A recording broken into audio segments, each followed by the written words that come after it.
tell him, you know, this is your itinerary. He didn't tell him this is where you're going to make your stop. He didn't tell him, you know, this is the bus, the airline you're going to take. He didn't tell him any of that. He just told him, just trust me, just go. El Señor, hermano, no le dio un itinerario muy detallado a Abraham. Simplemente le dijo, deja todo lo que tienes aquí, deja tu parentela, tus padres, la casa de tus padres, la tierra donde naciste, donde creciste, y ve a donde yo te voy a enseñar.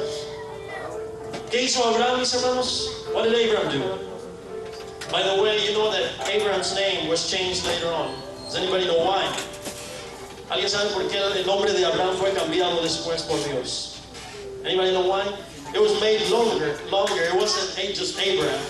It was Abraham, right? Why? The promise that God was making Abraham right there was that he was going to be a great nation. He was going to be a great people, a great person in his life. Why? Because God was going to bless him. That's why he made his name a little bit longer, because his name was starting to be a blessing already. El nombre de Abraham era una bendición, ya por eso Dios lo cambió y lo hizo más larguito para que tuviera peso, para que tuviera significado. Padre de naciones, Padre de multitudes. Nuestro Padre Abraham, hermanos. Pero saben que seguir a Jesús tiene un precio. You know that following Jesus has a price attached to it. The fact that some of you guys stood up here tonight to say something, to sing something for God, because we're doing it all for the glory of God.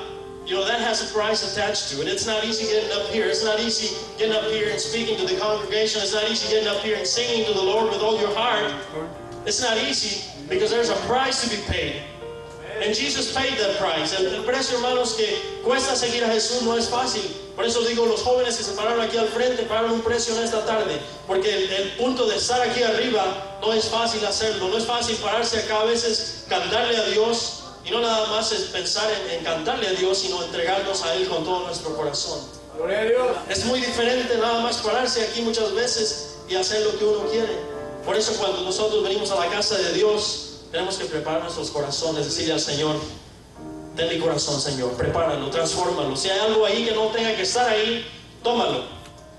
Every time you come to the Lord's house, and every time you're going to minister to anybody, you have to prepare your heart. You got to let God prepare your heart, change your heart. If there's something negative that does not belong in that heart of yours, you got to turn it over to Him.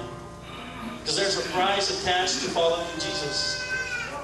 For some, it's a very high price. For some, it may be a little bit less, but there's always a price attached. You know what it depends on, that you pay a high price or a lower price? El precio de seguir a Jesús, hermanos, puede ser muy alto o puede ser muy bajo también, pero siempre hay un precio que tenemos que pagar todos. Porque seguir a Jesús no es fácil. Nunca nadie dijo que era fácil. Y si alguien dijo que era fácil, hermanos, piénselo otra vez. No es fácil seguir a Jesús. Pero ¿sabe qué? Sí vale la pena. Sí vale la pena. It's not easy. It's not easy to follow Jesus because there's always something that's running up against us, that's trying to make us fall down, to make us do something wrong. The devil's right there behind it all and trying to make us fall. Siempre está Satanás por ahí inmiscuido en todas esas cosas, hermanos, pero tenemos que tener los ojos abiertos. Pero ¿saben de qué depende el precio que tenemos que pagar nosotros? What does that price depend on? You want to pay a high price or you want to pay a low price? You want to suffer that much or you want to just try to get by and make sure that Jesus is okay, is grateful to you? El precio depende de nuestra disposición. That price it depends on our disposition as people to serve the Lord. If there's a disposition in your heart to serve the Lord, no matter what other people say, that price is gonna be okay. But if you want to struggle with it, if you want to try to argue with God, there's going to be a high price that you have to pay.